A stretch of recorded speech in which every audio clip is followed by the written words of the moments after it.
নমস্কার। তো আপনারা সবাই জানেন যে এই কয়েকদিন আগে জলপাইগুড়ি কোচবিহার এলাকায় একটা ঝড় সব কিছু লণ্ডভণ্ড করে দিয়েছে, অনেক মানুষের জীবনযাত্রা পুরো স্তব্ধ করে দিয়েছে। এবং তা নিয়ে যতটা না বেশি ত্রাণ হয়েছে, তার থেকে বেশি হয়েছে এই নিয়ে রাজনৈতিক কচকচানি। কে আগে গেল, কে পরে গেল, কে সেদিন যেতে পারলো না, সে যে নির্বাচনী প্রচার করলো অন্য জায়গায় এখানে এলো না, এই নিয়ে বিস্তর চাপানুতর হয়েছে। কিন্তু আসল যে কথাটা, যে কেন এরমভাবে একটা ঝড় এরম অসময়ে হলো, সত্যি সত্যি কি আমাদের এখানে কোনো আবহাওয়ার পরিবর্তন হচ্ছে কি না, কেন আবহাওয়ার পরিবর্তন হচ্ছে, তাতে আমরা কি করেছি, সেই মতো আমরা আমাদের কৃষিজীবীদের সতর্ক করতে পারছি কি না, মানুষদের সতর্ক করতে পারছি কি না, আমাদের সম্পত্তিহানি, আমাদের জীবনহানি, এগুলো আমরা রোধ করতে পারছি কি না, সেইটা নিয়ে কিন্তু কোনো দলই কখনো ভাবে না। এবং সেটাকে নিয়ে তারা নির্বাচনী প্রচারেও আনে না, এটা কোনো নির্বাচনী ইস্যুও হয় না। আমাদের এখানে একটা রাজ্য বিজ্ঞান দপ্তর আছে, যাকে আমরা state department of science and technology বলি, বিজ্ঞান ও প্রযুক্তি বিভাগ।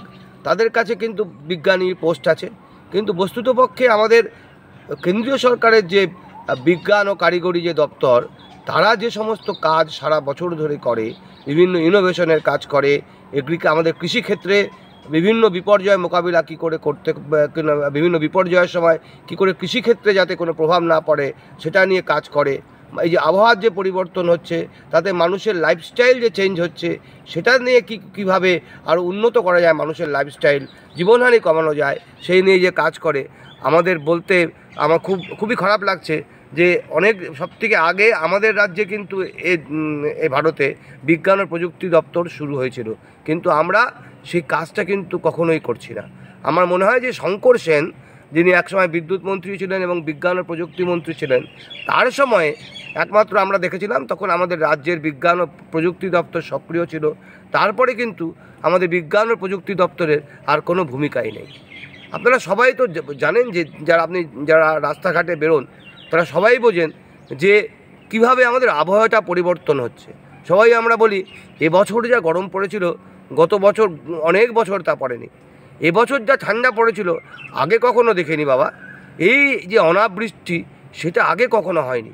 অর্থাৎ এই মানুষ যে ওয়েদার যে চেঞ্জ হচ্ছে, সেটা মানুষ কিন্তু রাস্তায় বেরোলেই বুঝতে পারে। লু চলছে, কি করে বুঝি? রাস্তায় বেরোলে যে গরম হাওয়া গায়ে লাগছে এবং মানুষের শরীর কাহিল হয়ে পড়ছে, সেটাতে আমরা কি বুঝতে পারি? যে আমাদের এখানে লু চলছে। এই সময়টা আপনারা জানেন যে মার্চ মাস থেকে এই জুন মাস পর্যন্ত আমাদের রাজ্যে এবং পূর্ব পাকিস্তান কিংবা অধুনা বাংলাদেশে একটা বিশেষ ঝড় হয়, তার নাম হচ্ছে কালবৈশাখী।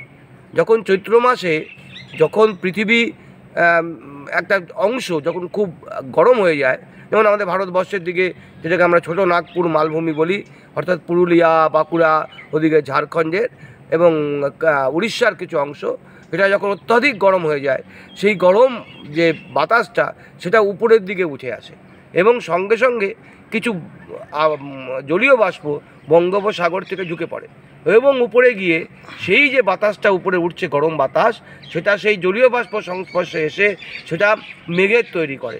এই মেঘগুলো আস্তে আস্তে পুঞ্জীভূত হয়ে নড়তে নড়তে এক জায়গায় এসে যখন সেই মেঘটা আর জলীয় বাষ্প ধরে রাখতে পারে না, অর্থাৎ আমরা বলি সম্পৃক্ত হয়ে যায়, তখন সেই মেঘটা ভেঙে যায় এবং সেই যে ঝড় বৃষ্টি হয় তাকে আমরা কালবৈশাখী বলি।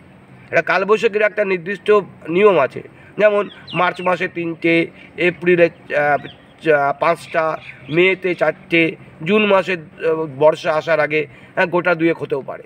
কিন্তু এই মার্চ, এপ্রিল, মে তার কিন্তু একটা ছন্দ আছে। কিন্তু এবছর আপনারা খেয়াল করবেন যে মার্চ মাসে আমাদের অন্তত কলকাতা কিংবা তার আশেপাশে কিন্তু আমরা একটাও কালবৈশাখী পাইনি। আমাদের এপ্রিল মাসের মাঝামাঝি পেরিয়ে গেল আর নতুন বছর চলে এলো, কিন্তু আমাদের এখানে একটাও কিন্তু আমরা কালবৈশাখী পাইনি। এটা কিন্তু একটা আবহাওয়ার পরিবর্তন। আবার দেখবেন যে গত বেশ 20 বছর ধরে আমাদের বর্ষাটা কিন্তু আস্তে আস্তে আস্তে আস্তে পিছিয়ে যাচ্ছে। আমাদের এখানে 8ই জুন বর্ষা আসার কথা, এখন সেই বর্ষা আস্তে আস্তে কখনো জুনের শেষ, কখনো জুলাইয়ের গোড়ায় বৃষ্টি আসছে। এখনও কিন্তু কৃষি দপ্তর থেকে এখানে যে এই যে আমন ধান যে পোতে বর্ষাকালে, সেইটার কিন্তু নির্দিষ্ট সময়সীমা করে দেওয়া আছে 15ই জুলাই। অর্থাৎ তখন ঠিকমতো বৃষ্টি হলো না, চাষিরা বীজতলা তৈরি করতে পারলো না। আমি এমন অনেক সময় দেখেছি অনেক গ্রামে গিয়ে যে চাষিরা আমাদের কৃষি দপ্তরের নির্দেশ অনুযায়ী আগে ভাগে বীজতলা করে ফেলেছে, কিন্তু বর্ষা জুন মাসে নির্দিষ্ট সময় আসেনি, জুলাই মাসেও প্রায় মাঝামাঝি হয়ে যাচ্ছে, ধান বীজতলায় কিন্তু ধানটা মরে যাচ্ছে। কিন্তু আমাদের এখানে মনে রাখতে হবে অনেকগুলো কৃষি বিশ্ববিদ্যালয় কিন্তু আমাদের রাজ্যে আছে এবং আমাদের বিজ্ঞান ও প্রযুক্তি দপ্তর আছে। আমরা কিন্তু এই সমস্ত বিষয়গুলোকে একেবারেই কিন্তু আমল দিচ্ছি না। এই যে বিভিন্ন পরিবেশের পরিবর্তনে কি করে ধান হয়, কি করে চাষ পাল্টায়, চাষের প্যাটার্ন পাল্টায়, কখন ধান চাষ করতে হবে, কখন আমি গম করব ধানের বদলে, কখন ডাল করব, কী ধরনের ডাল করব, কখন শস্য করব, অন্য ধরনের বীজ করব, সবজি করব, সেই নিয়ে কিন্তু আমাদের এখানে সেরকম যে আমরা কিন্তু এই নিয়ে ভারতবর্ষে কিন্তু পায়োনিয়ার। কিন্তু আমি এই যে প্রথম এপিসোডে বলেছিলাম যে আগে ছিল বাংলা যা ভাবে আমাদের ভারত তা পরের দিন ভাবে, কিন্তু সারা ভারত সেই যে কীভাবে পরিবেশের পরিবর্তনের সঙ্গে, আবহাওয়ার পরিবর্তনের সঙ্গে যে খাপ খাইয়ে চলতে হয়, কৃষিকে, মানুষের জীবনকে, মানুষের জীবিকাকে কিভাবে সে অনুযায়ী তৈরি করতে হয়, আমরা কিন্তু সেটা করতে পারিনি। আমাদের দেখুন এখানে সূর্যের আলো, অন্তত বছরের 8টা মাস আমরা ভালো সূর্যের আলো পাই। আপনারা জানেন কি না জানি না যে ভারতবর্ষে প্রথম সৌরবিদ্যুৎ তৈরি হয়েছিল আমাদের এই কলকাতাতেই। প্রথম যে সৌর সেল সেটা তৈরি হয়েছিল আমাদের কলকাতার Indian institute of cultivation of সায়েন্সে। সেখানে অশোক বড়ুয়া নামে একজন বিজ্ঞানী, উনি এই প্রিজম সেল সোলারের জন্য তৈরি করেছিলেন। শান্তিপদ গণচৌধুরী, যাকে শঙ্কর সেন তখন বিদ্যুৎ মন্ত্রী ছিলেন, উনি নিয়ে এসেছিলেন ত্রিপুরা থেকে।